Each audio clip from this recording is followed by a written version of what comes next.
Ana uşaqları qovalayır ki, get pul gətir, sənə yemək verim.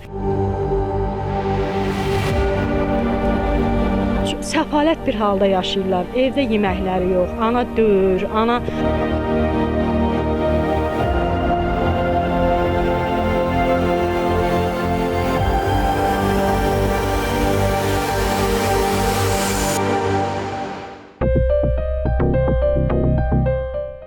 Tovuz şəhəri Məhəmməd Zeynallı küçəsində yerləşən 3 mərtəbəli yataqxananın 3-cü mərtəbəsində yaşayan ailənin əqli və sağlamlıq vəziyyətinin yerində olmadığı üzə çıxıb. Qonşuların sözlərinə görə ailə başçısı Səbuh Ələsgərov spirtli içki aludəçisi olub. Təranə Ələsgərova isə eşitmə və nitqi həm də əqli qüsurludur. Bina sakinləri bildirirlər ki, bununla belə onlar 3 övlad dünyaya gətiriblər və həmin oğlan uşaqlarını diləndirib, onlara şiddətlə aşılayıblar. Bundan sonra qonşular uşaqların taleyi ilə bağlı Tovuz rayon İcra Hakimiyyətinə müraciət ediblər.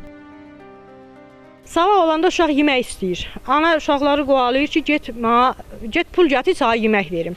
Uşaqlar maşınlara girir, uşaqlar dilənçilik eləyir, uşaqlar məktəbə getmir. Səfalət bir halda yaşayırlar. Evdə yeməkləri yox. Ana döyür, ana ailə daxili şiddətləri var. Ata işçi ailəsidir. Biz qonşular müraciət elədik, onlar da gəldilər, baxdılar, ananın da vəziyyətini gördülər, uşağın da vəziyyətini gördülər. Gördülər ki, bu uşaqlar təhlükəyə doğru gedir. 3-cü mərtəbədə yaşayır. İmtina ilə deyilən bir şey yoxdur. Qızın özünün, oğlan valideyni heç kimi yoxdur, oğlan. Amma qızın anası var, gedir yaxınlaşır deyirsən, deyir ki, qınyanın başına gəlsin. Qonşuların evinə zərər yetirir, xətər yetirirlər. Evində, koridordan da çıxıb görəsiniz indi. O koridorda unutaz qovlar. Bağlı yerdə yox, açıq yerdə. Camaatın evinə tökülür. Plus evinə səhər, axşam saat 8-dən, 9-dan sonra başlayır. Sabah saat 5-ə kimi bu insanlar yatmırlar. Bütün qonşuları narahat edir. 102 yığırıq, icra hakimiyyətinə gedirik dəfələrlə.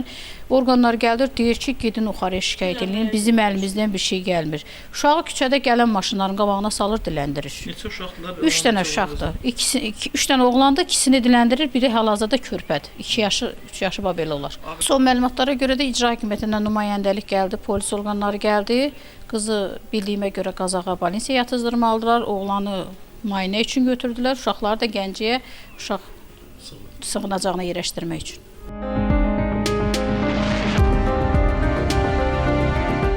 Tovuz rayon İcra Hakimiyyətindən bildirilib ki, qurumun əməkdaşları ailənin yaşadığı ünvana baxış keçirib. Baxış zamanı məlum olub ki, azyaşlı uşaqların həmin ailədə yaşamaları həyati təhlükə daşıyır. 7, 6 və 2 yaşında olan Ələsgərov İbrahim, Ələsgərov Yusif və Ələsgərov İlham Səbuhi oğlu Tovuz rayon polis şöbəsinin əməkdaşları ilə birlikdə həmin uşaqlar Tovuz rayon mərkəzi xəstəxanasına yerləşdiriliblər.